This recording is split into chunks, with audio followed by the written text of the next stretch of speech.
0321 Video ini dibuat untuk menyelesaikan tugas mata kuliah pengelolaan hama dan penyakit terpadu.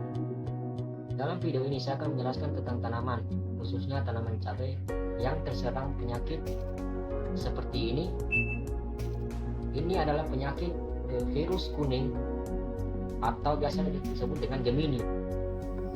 Oke, sebelum membahas cara mengatasi virus Gemini, baiknya kita mengenali virus Gemini terlebih dahulu. Apa itu virus Gemini? Apa saja jenisnya dan bagaimana cara penularannya? Nah, virus Gemini atau Geminividae merupakan keluarga virus yang memiliki genom DNA sirkular beruntai tunggal. Berdasarkan struktur genom, serangga penyebar vektor, dan jenis tanaman inangnya, virus Gemini dibagi menjadi 4 genus. Nah, dari keempat genus ini, saya mengambil salah satu genus yang disebutkan adalah Bemogovirus ditularkan oleh spesies kutu kebul Bemisia tabaci.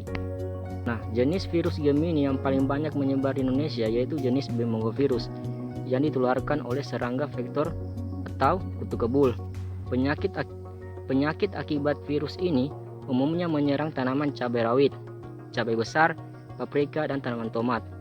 Selain melalui kutu kebul, virus Gemini juga dapat ditularkan melalui proses penyambungan tanaman. Kemudian proses penularan virus. Proses penularan virus ini biasa disebabkan oleh kutu kebul. Kutu kebul termasuk serangga penusuk atau penghisap. Karakteristiknya berwarna putih, berukuran kecil 1-1,5 mm dan memiliki sayap yang ditutupi lapisan lilin bertepung. Serangga ini biasanya ditemukan di bagian bawah daun dan memiliki siklus hidup sekitar 21 hari. Populasi kutu kebul akan lebih banyak di musim kemarau karena kutu kebul umumnya menyukai cuaca panas. Ketertarikan kutu kebul dan virus Gemini ini bersifat persisten atau tetap. Kutu kebul memperoleh virus ketika dia memakan tanaman yang telah terinfeksi. Daya tahan virus dalam tubuh serangga ini dapat berlangsung lama, bahkan bisa diturunkan pada generasi selanjutnya melalui telur.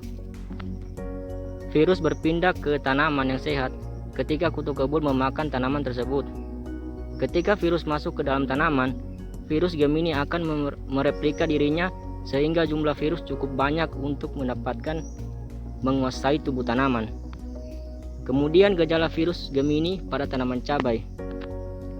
Masa inkubasi virus dalam tanaman hingga memunculkan gejala hanya memakan waktu 15-29 hari pada tanaman cabai. Gejala virus Gemini dapat berupa penebalan tulang daun, tepi daun mengkerut, dan daun berwarna kuning.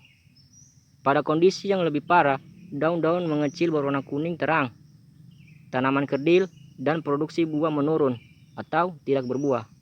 Akan tetapi, gejala ini bisa berbeda tergantung varietas cabai, ketinggian tempat, dan kondisi lingkungan. Menguningnya daun pada gejala virus Gemini dikarenakan pembentukan klorofil terhambat. Menurunnya kandungan klorofil juga berpengaruh pada menurunnya jumlah fotosintat yang dibutuhkan tanaman untuk bertumbuh. Akibatnya, bentuk daun menjadi tidak normal atau mengkerut. Selain itu, produksi buah yang menurun setelah serangan virus Gemini yang disebabkan karena laju asimilasi bersih pada tanaman yang terinfeksi virus lebih rendah daripada jumlah asimilasi bersih pada tanaman sehat. Laju asimilasi sendiri merupakan ukuran rata-rata efisiensi fotosintesis daun dalam satu tanaman. Nah, bagaimana cara agar tanaman kita supaya tidak terkena virus tersebut? Cara mengatasi virus Gemini pada tanaman cabai.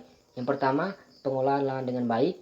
Kedua, melakukan pembibitan dengan benar dan meletakkan bibit pada tempat yang jauh dari lahan yang pernah terserang virus ini. Ketiga, menanam varietas tahan atau toleran virus. Keempat, menggunakan bibit yang sehat. Yang kelima, mengatur waktu tanam. Keenam, lakukan pergidikan tanaman dengan tanaman yang bukan tanaman inang virus ini maupun vektornya. Ketujuh, cabut dan musnahkan tanaman yang terkena virus. Kedelapan, sanitasi lingkungan dengan membersihkan gulma daun lebar seperti babadotan, bunga kancing, dan ciplukan yang bisa menjadi tanaman inang virus ini.